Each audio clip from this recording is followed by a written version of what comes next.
Good morning. Welcome to In a Pickle Knitting. My name is Donna, and thank you for joining me today for this knitting podcast. I want to thank you for coming back if you are a regular viewer or if you've tuned in before. I appreciate so much that you've come back and decided to spend a little time with me. And if this is your first visit, I hope you enjoy today and that you see something that you like and would like to come back again. So today is Monday, November 6th, 2017, and let's go ahead and get started. I have only two finished objects today. The first one would be my mittens, and I finished these last week sometime, I think maybe the beginning of last week. I'm quite a bit happier with my second mitten than the first, so I do feel like I made progress, which was my goal. The back does look a lot more, it's still not perfect, but it looks a lot better than the first one. So I think my tension improved. This mitten is a tiny bit smaller than the other, and again, maybe that's why it looks better on the back. I tightened up a bit, which consequently tightened the mitten, but I can get them both on, and I did block them and tried to make sure that they blocked to about the same size. So I'm very pleased with my mittens, which I've shown many times now, and these are from the Skein-Deer Selbu Mitten Club, the very first mitten, Membanden, I believe, or well, that's not really what I believe. I'm pretty sure that's not it, but hopefully that's a little bit close. So I have one finished pair of mittens, and the latest one in that collection just came out. I think it's called Flora, and it looks really pretty. I liked the colors that Ellie chose with the blue and white. And this is from Skein-Deer Knits. She has a podcast. She's a Norwegian knitter living in London and has a regular podcast. And this mitten club, along with lots of other patterns that she's creating, particularly pretty Christmas mitten, has what I would call it a Christmas mitten. It has a deer or a reindeer on the front of it. And she has the pumpkin spice latte mitten, which has been really popular. And she's going to be doing a mystery mitten pattern really soon. So looking forward to seeing those as well. My next finished object is a pair of socks.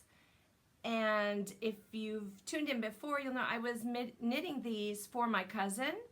And she's a breast cancer survivor, and that's why I picked the pink, this colorway by Freckled Whimsy. Let me get the band here.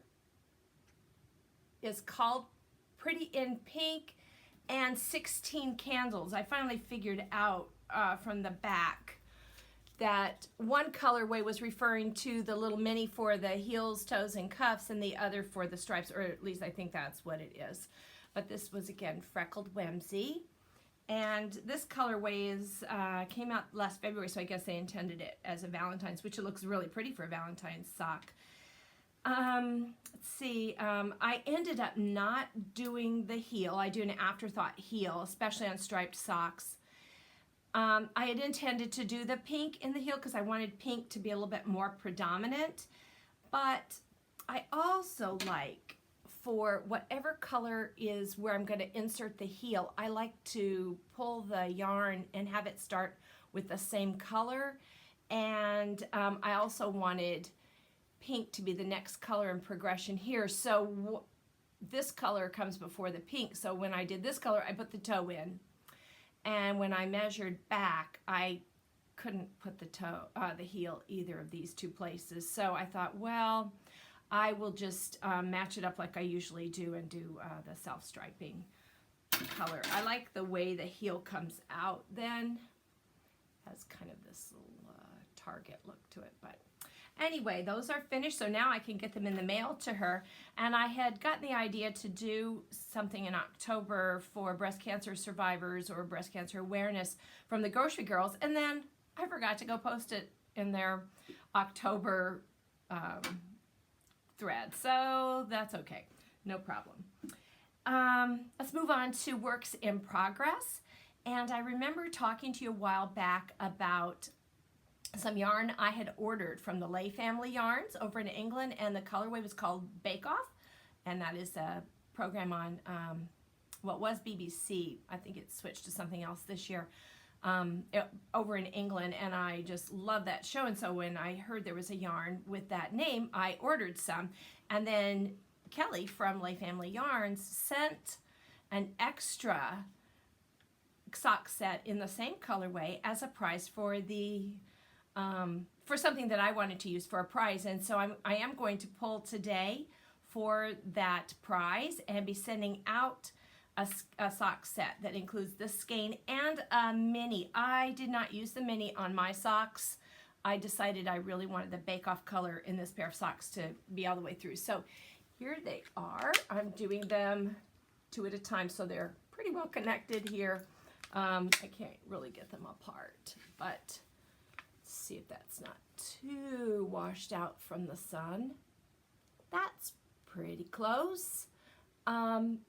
You'll see I'm doing the monkey sock pattern by Cookie A, and I think I followed the pattern pretty much until I got to the heel, and she has you doing heel flap and gusset, which I did do, but I did not do the slip stitch heel. I decided to do a garter stitch heel, and I think it's fitting me better than that slip stitch heel. You know, when you slip those stitches, it pulls the heel in here and makes it tighter, which is perfect if you happen to wear your socks in the heel, but I don't. That's not an area. I wear them on the bottom. So I didn't really care if it was just even stockinette, but I decided to do garter stitch, and it does make it slightly stretchier up and down, which is good because I have a really high arch and a really high heel as well. And then I did something that a viewer recommended, and that was to not start the gusset decreases when you have a high arch. Don't start them right away. She, I think, suggested 16 rows. I think I went 11. I think I did 1 repeat on the front and then decided to start reducing for the gusset. So it starts right in about here. And I think that really helped. There's no stretch in this area.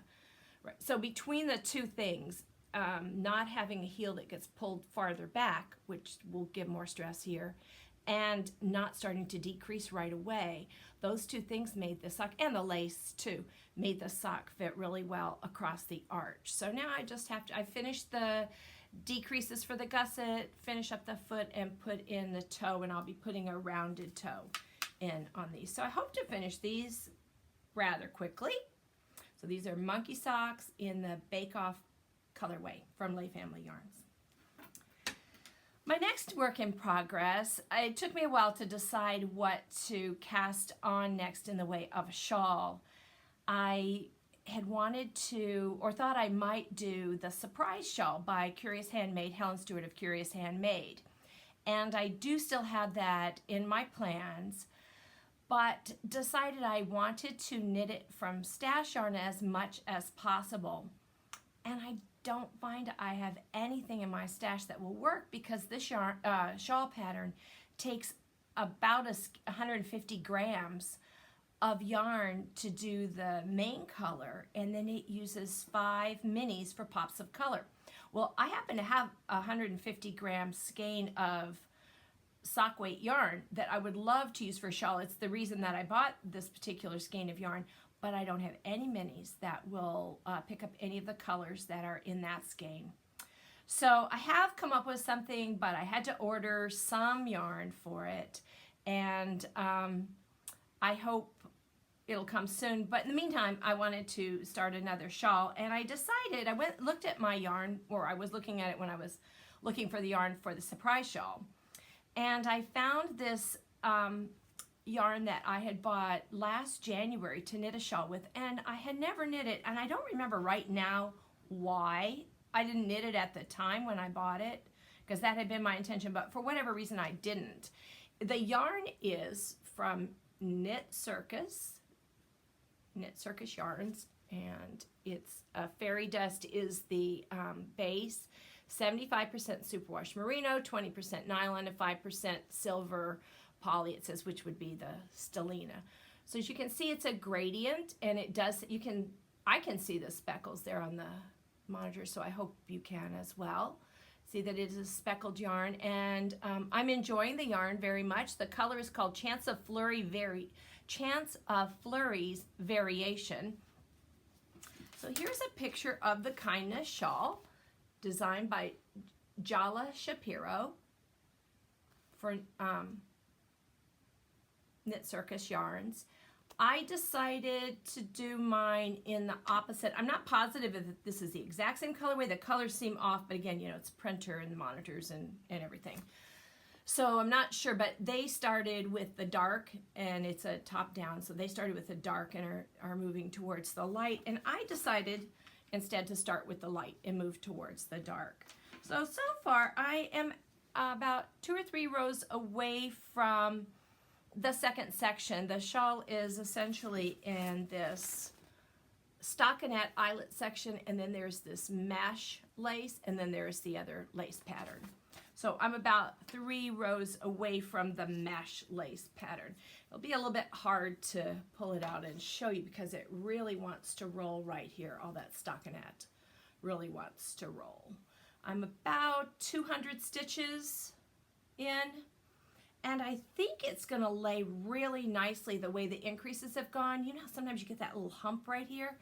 I don't think it's going to do that. I think it's going to block out really well right there. I'm not having a hard time getting a good view in there, but really stretchy. It's a size 6 needle. I started off with a really short cord, and now I have put it on a longer cord because I stop and look at things all the time and lay it out and see how it's looking.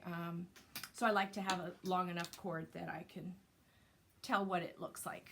Maybe not the whole thing, but I like a longer cord. So I do have one other whip that I'm having some difficulties with it. It's in the timeout corner right now. They are some fingerless mitts that I'm making for my mother, but I'm going to work through some of the issues and show them to you the next time, probably, hopefully as a finished object. I did spend some time over the last couple of weeks working on my coziest memory blanket.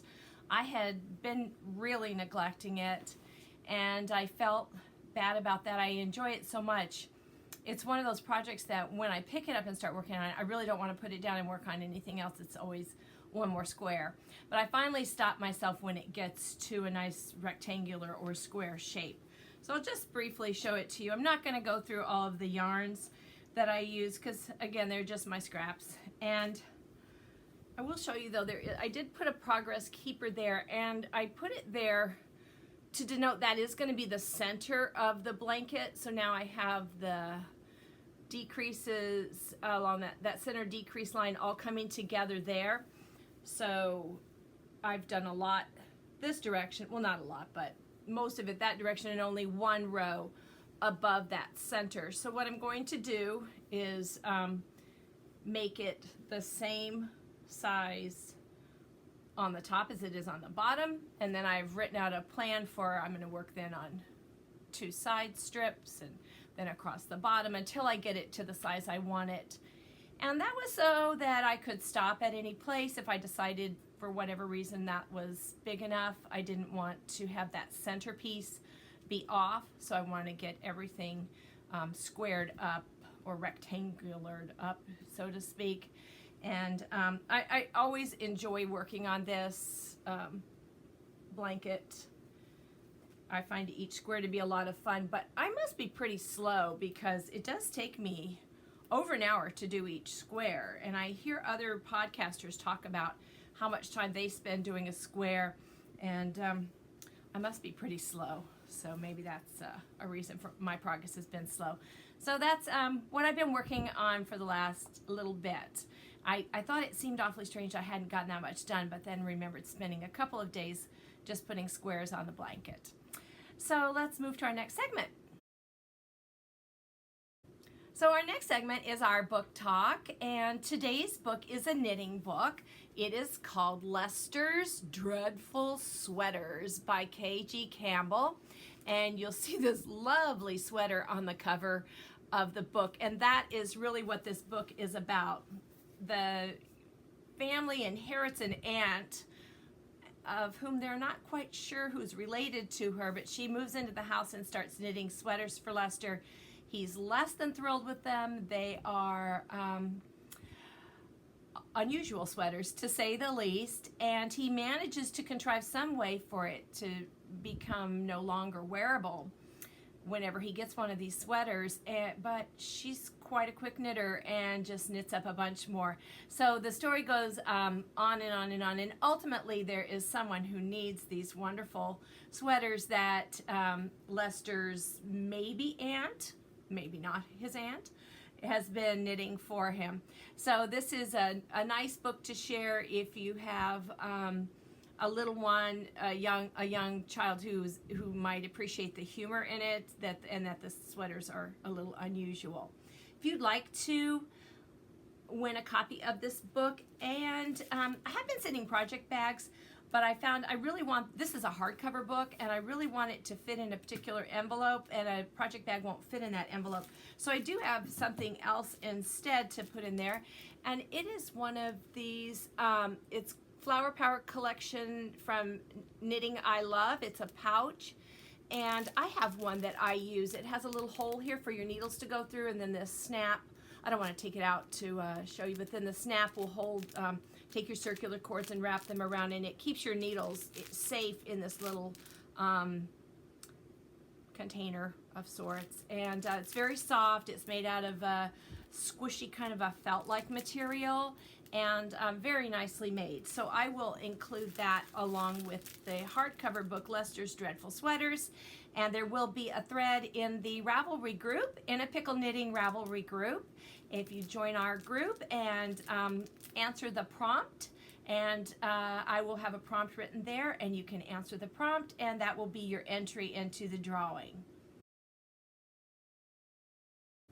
If you've been a viewer for a while, you might know that we have had a charity knit-along running in the group, and I am going to be pulling for a prize for that today. But I did want to talk, before I did that, about something that one of our members has been doing for quite a while. And when she told me about what she was doing, or I read about it in the thread, I wanted to participate in that as well. It is called the Mother Bear Project. And I'm not going to hold that up too far because this is the pattern. In order to do this project, you need to order the pattern from this organization, and they only mail the patterns. There's not a download for it. There's a charge of $5, and this $5 helps the organization to ship things over to the recipients. And you will also get a brochure when you order the pattern. And you can see here the Mother Bear Project, and they talk about what these bears are doing. And essentially they're being sent off to children in areas where the children have contracted or are dealing with a family that's contracted AIDS and or HIV. And so these little bears are sent to comfort the children, and you might notice this child is holding one of the bears. So they're particular on the size, and they do ask that when you send one back that you enclose $3 to, again, assist with shipping the bears. And they also give you a little tag to tie onto your bear, and if you did more than one bear and to send to them, they will add a tag to any additional bears that you send. This project is done with worsted weight wool, and you need 3 colors, and you can choose any kind of colors. They said you could do your school colors, you could use scraps that you have, and that's what I decided to do. I have this Ella Ray Superwash wool, so I thought the Superwash is a good idea, and I think this will be my head and hands color. And then I'm going to use this blue for the pants, and I'm going to use this pink, and these two are Cascade 220 Superwash wools. Don't know the colors, and I don't think it matters. You just do it however you want to do it.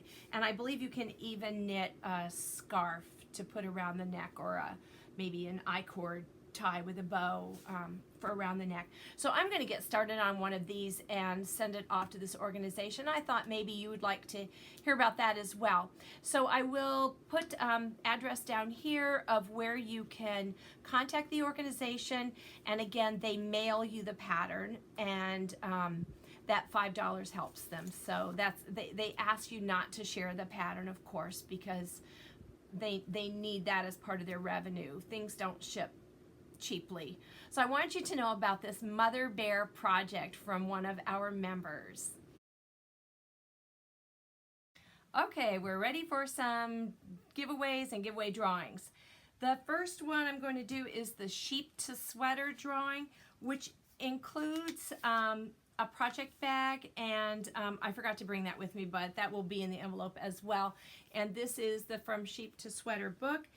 There were 36 entries in that thread, and number 23, post 23, is the winner, and it's Vin Girl, V-I-N and then capital G-I-R-L. I'll put that on the screen. And so Vin Girl, if you will get hold of me on Ravelry for your name and address, I will get that off in the mail to you, and I'm planning to get to the post office tomorrow with as many as I have responses to, and any others I don't think I'll get there till Friday. So Tuesday and Friday are my clear days for getting to the post office this week. Okay, the next one that I pulled was for our sock blank knit along, and there were only 5 entries in the sock blank knit along, so the numbers were 2 through 5, and the entry that won was number 2, which is Hell's Pearls, H-E-L-S-P-U-R-L-Z,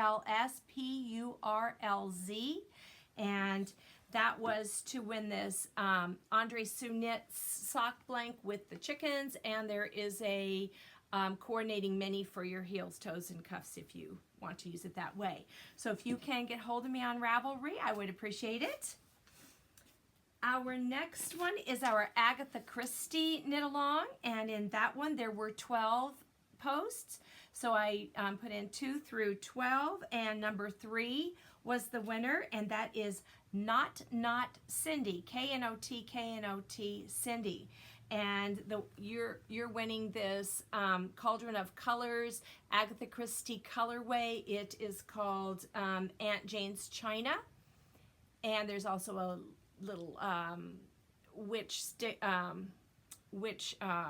stitch marker in there for you as well. So again, Not Cindy, if you will send me a message on Ravelry, I will get this packaged up for you. Okay, got the sock blank. Our next one is our sock along. Now this has been the most popular so far of any of the knit alongs, so I think I would like to just continue this one. I did not lock the thread. I just noted which was the last entry, and so we'll start all over again. Any other socks that you knit starting now, you can put into that, and probably will wait maybe just a month. We'll see how many entries. If a month from now it looks like a number of socks have been entered, we will go ahead and do a drawing then, and that will be for this sock set from the Cozy Knitter. It's called Whisper, and it is self-striping socks, sock yarn with the white colored mini.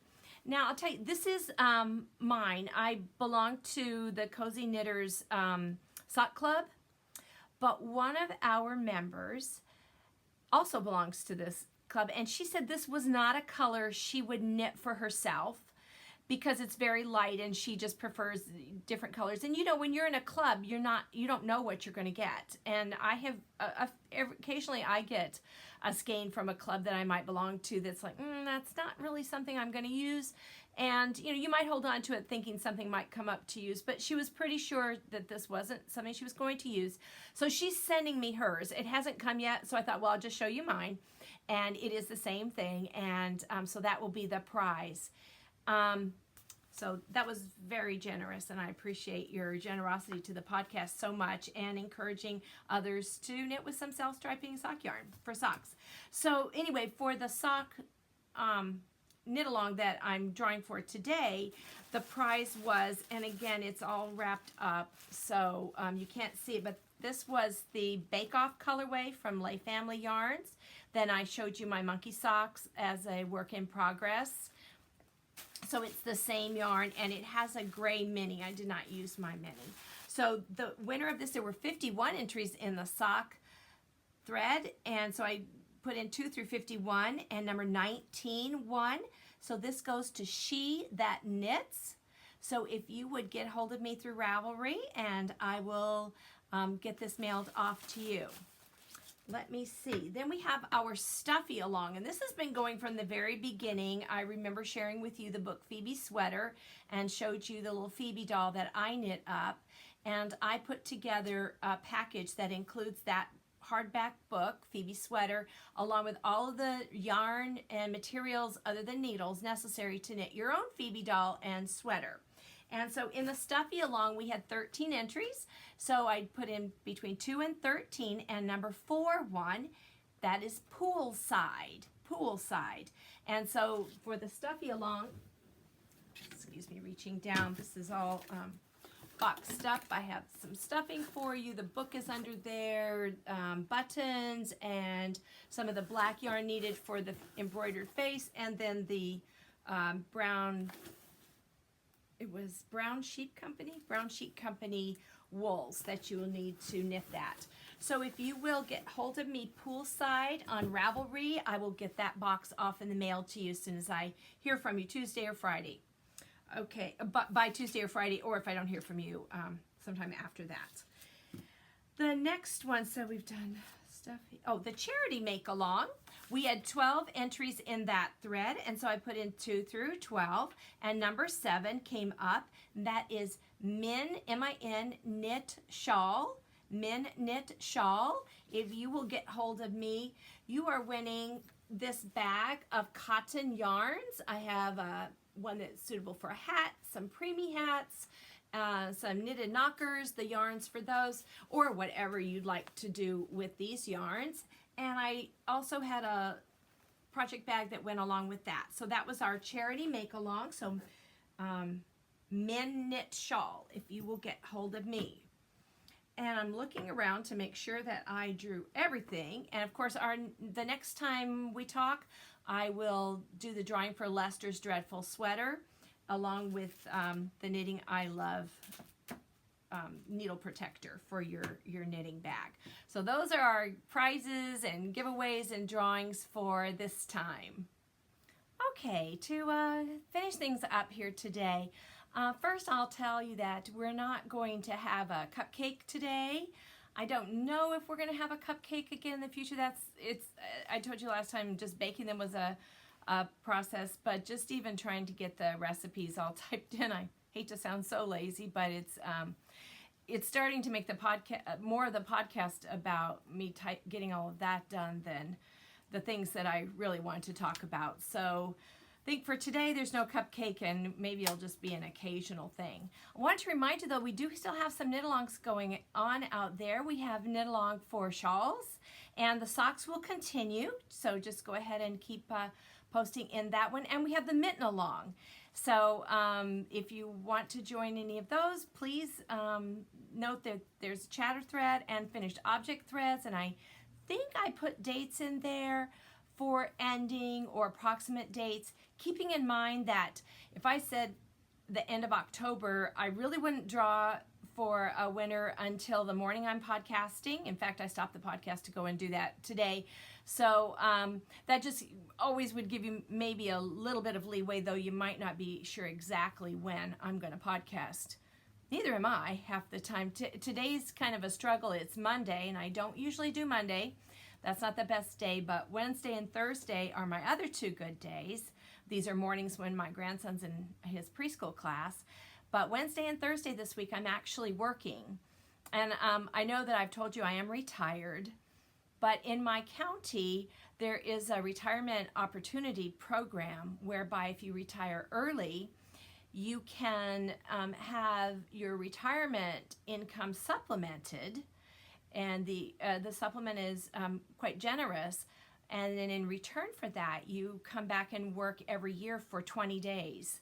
And the kind of work that you're doing is the kind of work that you did when you were working. So I do my work in libraries, and there are always things that another professional can help you with. For instance, I do some subbing, and library's a place where you can have a teacher substitute there, but you can't always write lesson plans that they can carry out just because the library is a little bit different. So I am going to be subbing in a library for 2 days this week. So that meant today was my best day, or it was going to be put off a week.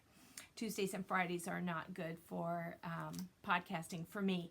So Monday it's just been kind of a weird day here, kind of stop-starts and forgetting things and not having everything quite the way I wanted to have it when I started. But anyway, I'm sorry to have kept on with that. I did want to tell you, though, about a podcast that I have watched recently. There's, I think, 3, maybe 4 episodes up so far, and it's one of our members' podcast, and her name is Socks for Mum, M-U-M, and she has a lovely podcast. And so if you like this podcast, you might like that one too. I don't know. But I really enjoyed listening to Becky, and she is working on becoming a master knitter level 2. And she tells you about some of that work that she's doing, and I found it really interesting, and I also just like seeing what she's knitting. So thought I'd tell you about her podcast on YouTube as well. And the last thing, and I am putting this at the end for a good reason. First, I wish I thought of this for the last podcast because this definitely would have fit better then. But it's something I'm considering adding at the end of some of my episodes. And that is, I have a lot of favorite books for children. As you see, I share one every week with you that has to do with knitting or fiber or weaving, crocheting, anything like that I found to be a good book that I have enjoyed working with students or my grandson. But, we had all of our Halloween books and our pumpkin books out for the season. And it hit me that, I ought to, when I have some favorite books like that don't have anything to do with knitting, I should share those at the very end. We have a few people who have commented that they like that segment. So I thought this might be a way to share some other favorite books that you might not have heard of, or you might have. I'm not choosing obscure books, just some books that I found helpful or enjoyable to the students. So these are a bit late for the season, or really, really early for next year. They are some pumpkin books. And of course, pumpkins are still about, so you still could look into these books. The first one is called Pumpkin Circle, The Story of a Garden. And this book is an excellent book. I used it every year when I was teaching 3rd grade after it came out. I also purchased the DVD that goes hand in hand with the book. It's actually enhances the book, but tells the entire story. It's got real actors, real pumpkins, and it's just a wonderful, wonderful story. And the author is George Levinson, and I'll just show you a couple of the photographs. So you can see it's a photographic book, and it tells the story of pumpkin seed to pumpkin and back to seeds growing new pumpkins again. So that's a plant life cycle. That was part of our 3rd grade curriculum. So this week I used this book every year and had an activity we did with it. And then the students wrote their own pumpkin life cycle story after they did the little activity, which was sequencing the steps in the process.